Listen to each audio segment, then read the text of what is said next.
पंकज, क्या दो दो बातों का आप जवाब दीजिए यहां पर। पहली ये पंकज कि क्या शरद पवार का ये इतना बड़ा निर्णय वो उन्होंने अपने परिवार में सुप्रिया सुले, अजीत पवार से बिना सहमति के लिया, उनको बताया नहीं होगा? क्या इस बात की संभावना कितनी है? और तीसरा, अजीत पवार, सुप्रिया सुले और तीसरा कोई और नाम कौन सा हो सकता है? देखिए सही, सबसे पहले तो मैं आपको ये बताता हूँ इस वक्त ग्राउंड जीरो पे क्या हो रहा है। बताइए। वाईबी चौहान सेंटर में हम मौजूद हैं। जैसा ऋतिक ने भी बताया कि एक सेंटर में तो किस तरीके से बिल्कुल भागा दौड़ी का वहां पर माहौल है। तमाम जितने कार्यकर्ता है वो सीढ़ियों पर बैठ चुके हैं, जमीनों पर बैठ गए हैं और किसी भी नेता को अब वो बाहर निकलने नहीं दे रहे हैं। वहां पर नारेबाजी हो रही है। वाईबी चौहान सेंटर के दूसरे छोर पे मैं यहां पर आया हूं, जहां पर कुछ देर पहले सुप्रिया सुले आई थी। वो शायद बाहर जाना चाह रही थी, लेकिन कार्यकर्ताओं ने उन्हें बाहर नहीं जाने दिया। अब देखिए यहां पर पुलिस का जमावड़ा है और सुप्रिया सुले पीछे किसी कार्यकर्ता से इस वक्त बात कर रही है। आगे हमें इसके जाने की अनुमति नहीं दी जा रही है, क्योंकि जितने कार्यकर्ता हैं, जितने पार्टी के समर्थक हैं, मानो इस वक्त वो बेकाबू होते जा रहे हैं।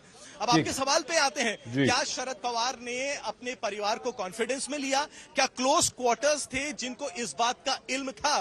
तो यही सवाल मैंने पार्टी के वरिष्ठ नेता अनिल देशमुख से पूछा, प्रफुल्ल पटेल से पूछा, तो उन्होंने कहा कि हम खुद हैरान हैं, हम परेशान हैं, हमें इस बात का जरा सा इल्म ही नहीं था कि शरद पवार आज के दिन इतना बड़ा फैसला ले सकते हैं, और हम सब शॉक्ड हैं, हम सब सरप्राइज्ड हैं। और उनका कहना है यही कारण है कि आज जब शरद पवार के सामने वो मिन्नतें मांग रहे थे और ये कह रहे थे आंखों में आंसू लेकर कि उन्हें अपने पद से इस वक्त नीचे नहीं आना चाहिए, क्योंकि वही तो एक ग्लू है जो पार्टी को एकजुट कर रहे हैं। ऐसे में अगर शरद पवार उनका साथ छोड़ देंगे तो फिर उनका क्या होगा? देखिए इस वक्त एक महत्वपूर्ण बात जो है वो नोट करने वाली सईद ये है, अजीत पवार ने हालांकि तमाम जितने कार्यकर्ता थे उनसे कहा कि शरद पवार का आपको नेतृत्व और मार्गदर्शन मिलता रहेगा, और उन्होंने बार बार कार्यकर्ताओं से ये कहा कि उन्होंने फैसला ले लिया है, शरद पवार पे अब आप दबाव ना डालें। कांग्रेस पार्टी का क्या हाल हुआ था जब नेतृत्व नहीं बदला गया था, ये भी देखा गया था।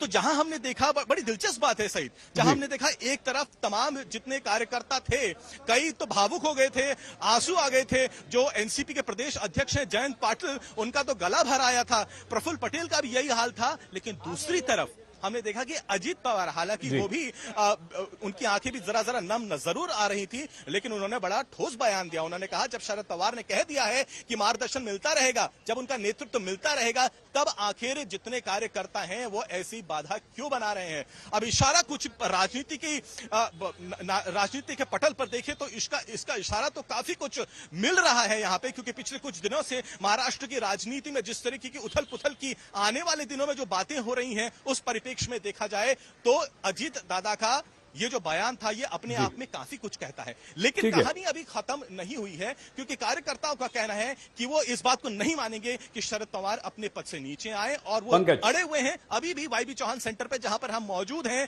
अभी मीटिंग चल रही है। जी पंकज, हम थोड़ी सी बातें और आपसे और ऋत्विक से करना चाहेंगे यहां पर, लेकिन उससे पहले प्रफुल्ल पटेल एनसीपी के बड़े नेता हैं, वो ये कहते हैं कि एक बार फिर से दोबारा विचार शरद पवार को जरूर करना चाहिए। सुन लेते हैं। राष्ट्रवादी कांग्रेस पार्टी का जो मैं अध्यक्ष हूं, उस पोस्ट से मैं हटना चाहता हूं और मैं किसी और नए अध्यक्ष का चयन करने के लिए कमेटी का गठन करता हूं। अब ये बात को लेकर हम लोग अचानक ही बड़े स्तब्ध हो गए। हम लोगों को अभी हमारे पास भी कोई शब्द नहीं है। आप जैसे बड़े लीडर्स को इस बात का इल्म ही नहीं था कि वो ऐसा डिसीजन ले सकते हैं, अचानक आया? बिल्कुल अचानक आया। उन्होंने किसी से भी चर्चा नहीं की थी। हम लोग तो केवल आज पुस्तक का विमोचन है उस निमित्त यहाँ पर आए थे। तो आपको पार्टी को कितना वीक करता है शरद पवार का ये डिसीजन? पार्टी को तो बहुत वीक कर रहे हैं। अरे भाई अभी हम लोग कोई नए अध्यक्ष की बात नहीं कर रहे हैं। अभी शरद पवार जी को हम लोगों को मिलना है। आज शाम को हम लोग जाएंगे, जो प्रमुख लोग हैं पार्टी के, वो उनके साथ। एमपीए की इतनी बड़ी रैली हुई थी, आज शरद पवार का ऐसा डिसीजन आता है, तो इसको कैसे देखा जाए सर? अरे भाई हम सब लोग बड़े दुखी है, हम सब लोग बड़े आश्चर्य में हैं, हम लोग स्तब्ध हैं।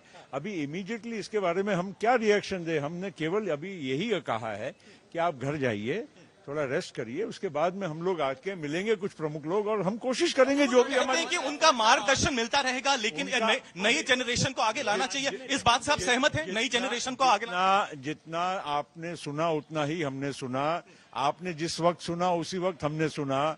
रिएक्शन मेरा इतना ही इस बारे में है कि उन्होंने बहुत सारे नए लीडर्स को, हम जैसे लोगों को कई साल पहले मौका दिया और हम लोगों को आज यहां तक पहुंचने का मुकाम पे लाए। ऐसे कई लोगों को उन्होंने बनाया, उनका मार्गदर्शन एनसीपी को मिलता रहेगा, महाराष्ट्र को और देश को मिलता एनसीपी की रहेगा। बागडोर को थामने के लिए आप अपने आप को परिपक्व मानते हैं? मैं इस बारे में चर्चा बिल्कुल नहीं करूंगा। शरद पवार जी हमारे पार्टी के अध्यक्ष आज हैं। आप तैयार हैं? अगर आपको जिम्मेदारी दी जाती है तो आप तैयार हैं? ये सब बातें अभी फिजूल की करने का मतलब नहीं। तो ये थे एनसीपी के वरिष्ठ नेता प्रफुल्ल पटेल, जिनका कहना है कि वो खुद हक्के बक्के हैं। इस फैसले के बाद उनका कहना है कि पार्टी के किसी भी नेता को इस बात का इल्म नहीं था कि शरद पवार इतनी बड़ी घोषणा कर सकते हैं। उनका हालांकि कहना है कि अभी वो रेस्ट करने के लिए गए हैं, लेकिन एक बार फिर से मीटिंग होगी और आगे की चर्चा होगी। लेकिन बार बार यही कहा जा रहा है कि पार्टी के तमाम आला नेता बहुत शॉक्ड हैं, सरप्राइज्ड हैं। और पंकज, आप ही ने प्रफुल्ल पटेल से बात की और बहुत अच्छा प्रश्न आपने सीधा सटीक पूछ लिया कि क्या आप तैयार हैं।